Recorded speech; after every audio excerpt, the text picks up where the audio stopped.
তো হ্যালো বন্ধুরা, কেমন আছেন আপনারা? আশা করছি ভালো আছেন। আমি মীর, আপনাদের সাথে আপনারা শুনছেন রহস্যময় বাংলা। তো বন্ধুরা, আজ আমরা এক সুন্দর গ্রামীণ প্রেমের গল্প শোনাবো, যেখানে প্রকৃতি আর ভালোবাসা মিশে একাকার। যদি গল্পটি আপনার ভালো লাগে তবে চ্যানেলটি সাবস্ক্রাইব করতে ভুলবেন না, কারণ সামনে আরও অনেক সুন্দর সুন্দর কন্টেন্ট আসতে চলেছে। তো এখন কথা বাড়াবো না বন্ধুরা, শুরু করা যাক আজকের গল্প। নীল আকাশের নিচে। গ্রামটি ছিল শান্ত, সবুজে মোড়ানো, চারপাশে ধান ক্ষেত আর দূরে দেখা যেত নদীর পাড়। সকালে গ্রামের পথ দিয়ে হেঁটে যেত কৃষকরা, আবার কেউ কেউ গরুর গাড়ি চালিয়ে হাটের দিকে যাচ্ছিলেন।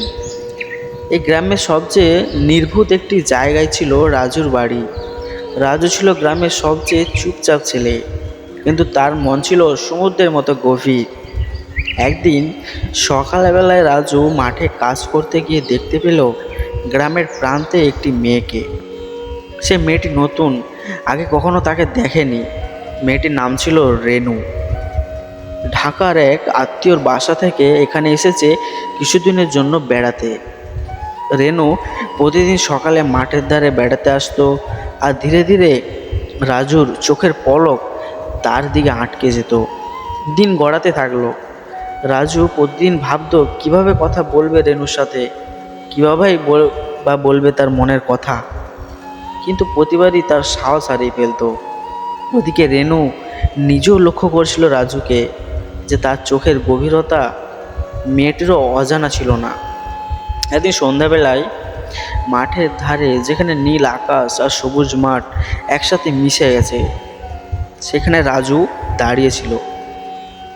হঠাৎ রেনু সেখানে এসে হাজির হলো।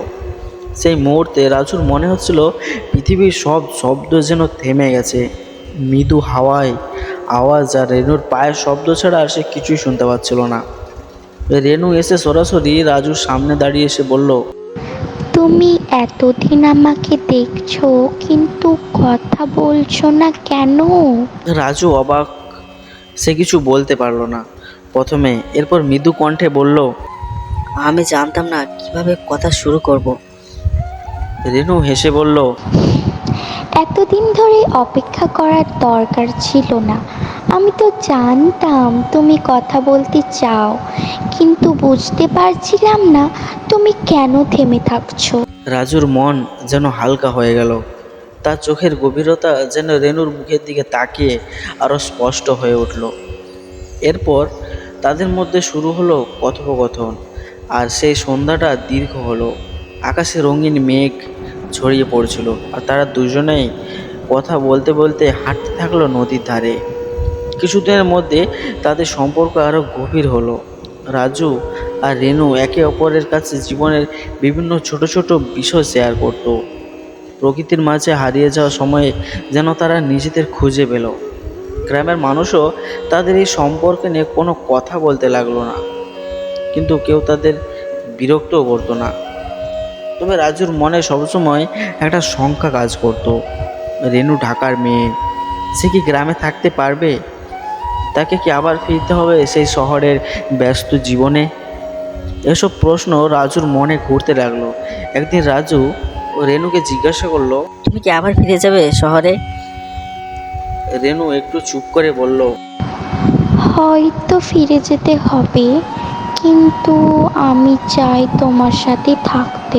রাজু বুঝতে পারছিল না কিভাবে তার জীবন বদলে যাবে। তারা দুজনেই জানতো যে তাদের সম্পর্ক সহজ হবে কিনা, কিন্তু তারা একসাথে থাকার স্বপ্ন দেখতে শুরু করলো। রেনুর পরিবারের সাথে কথাবার্তা শুরু হলো, এবং শেষ পর্যন্ত রাজু আর রেনুর বিয়ের দিন ঠিক হলো। সেদিন আকাশে মেঘ ছিল না, শুধু নীল আকাশ আর রোদ। গ্রামের মানুষেরা নতুন করে হাসি আর আনন্দ নিয়ে হাজির হলো তাদের বিয়ের উৎসবে। ধান ক্ষেতের পাশ দিয়ে গরুর গাড়ি, হাটের লোকজন, সবাই যেন জীবনের এক নতুন অধ্যায়ে প্রবেশ করেছে। রাজু আর রেনু একসাথে হলো। গ্রাম আর প্রকৃতির মাঝে তাদের জীবন মিশে গেল। তো বন্ধুরা, এই ছিল আজকের আমাদের এই ছোট্ট গল্প। যদি আপনাদের ভালো লাগে গল্পটি, তাহলে একটি লাইক দিন এবং আপনার মতামত কমেন্ট করে জানান। আর নতুন নতুন কন্টেন্ট পেতে আমাদের চ্যানেলটি সাবস্ক্রাইব করতে ভুলবেন না। ধন্যবাদ রহস্যময় বাংলায় থাকার জন্য। আবার দেখা হবে একটি সুন্দর গল্প নিয়ে।